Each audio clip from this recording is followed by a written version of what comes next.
This is Dan on the Sunny Slope Funny Farm, Foul Play, and I have a special guest today, all the way from New Mexico, just outside of Alamogordo. It's my dad, Lauren. Life is good, no matter where you're at. And that's his message for us today, and I appreciate him being here. He's going to stay with us for just a short time, and we miss him, but he has to go back to New Mexico here pretty quick. So thanks, Dad. Love you. Love you too. Welcome back. I found this little plaque. Got it from Mrs. Foul Play for $3. There's Perseverance looking out the window.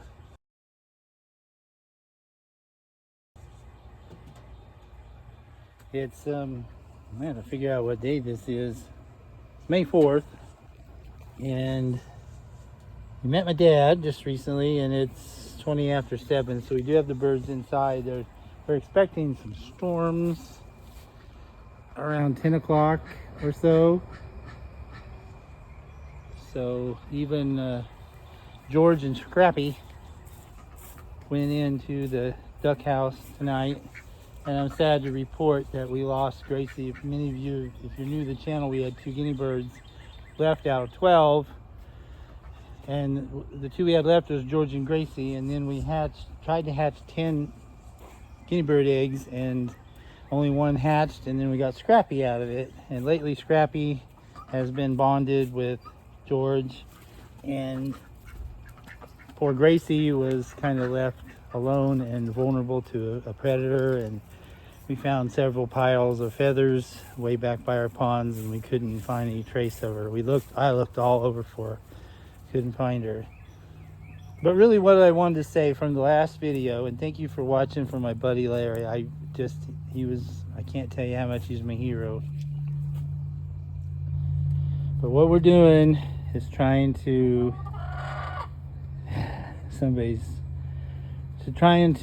get ready for someone else to take care of our farm. Now, what are you talking about, Dan? Well, I'm happy to report, right, Peekaboo? I am happy to report that I am officially now on the transplant list at Kansas University Hospital. It is prestigious and well known, and I've had to jump through a lot of hoops throughout this year to get to that point. And I'm happy to say I feel like I'm a good candidate. I mean, you see what I do here on the farm. I'm active, I'm on dialysis, but I'm active, I get things done. Yes, I have my days. Yes, I have my struggles, but now's the time. You know, that's kind of what I told the transplant coordinator. I said, you know, there's not a better time to get me on the list than now. And so I finally accomplished all the requirements that they had, and they got me on the list.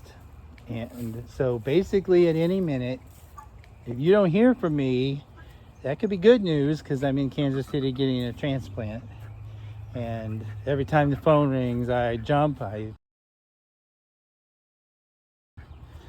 scramble to the phone, and many times it's spam calls, and then I'm disappointed. But my wait time for a kidney, Mina, when did my wait time start for a kidney? Do you remember? It started last year on May 19th on my first day of dialysis. So I do have a year's waiting time already accumulated. So that's good news. And I don't really know what, the other thing I was going to say with regards to that is we take a look at the quack in here just for a minute. We've had so much rain, the mud is prolific.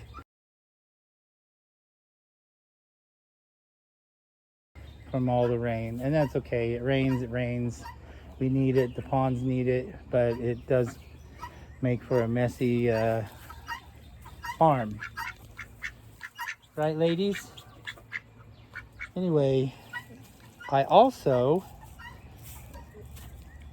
found out that you can be a person that needs a transplant can be on more than one transplant system at a time. In other words, I could be in Kansas and then in Oklahoma. I can't have 2 in Kansas or 2 in the same hospital system, but I can have a separate one in addition to the one at KU. So I've already started that process to get the referral made over to Tulsa. We're actually closer to Tulsa than Kansas City when it comes down to it. I've had my initial interview with the I don't know, some kind of transplant representative, and I answered a lot of no's. Do you have heart disease? No. Do you use drugs? No. Do you smoke? No. Do you have lung disease? No. Do you have liver disease? No. Do you have all this? No, no, no, no. But gosh darn it, I have rheumatoid arthritis, and we've got that in remission right now, and I'm grateful for that. My mobility is still pretty good.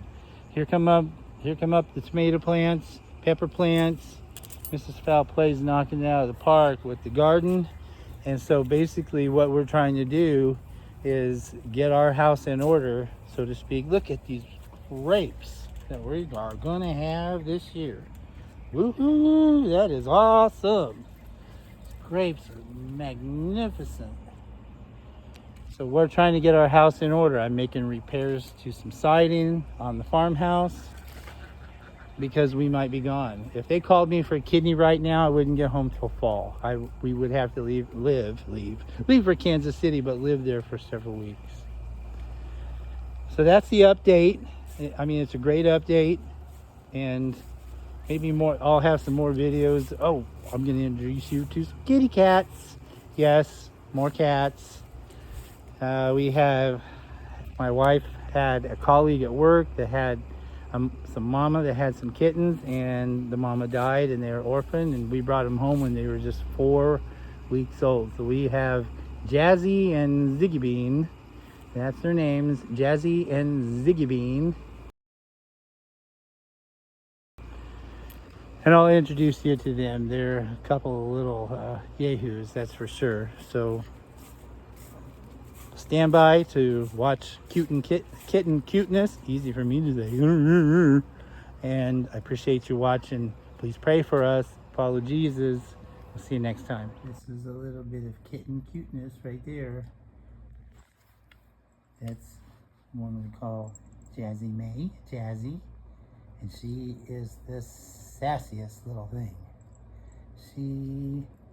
We had her alone initially, then just merely days later we realized that that one needs a partner. So we grabbed up her brother. Yeah, that's Ziggy Bean. Hi, buddy. Right now they've been playing and they've been sleeping.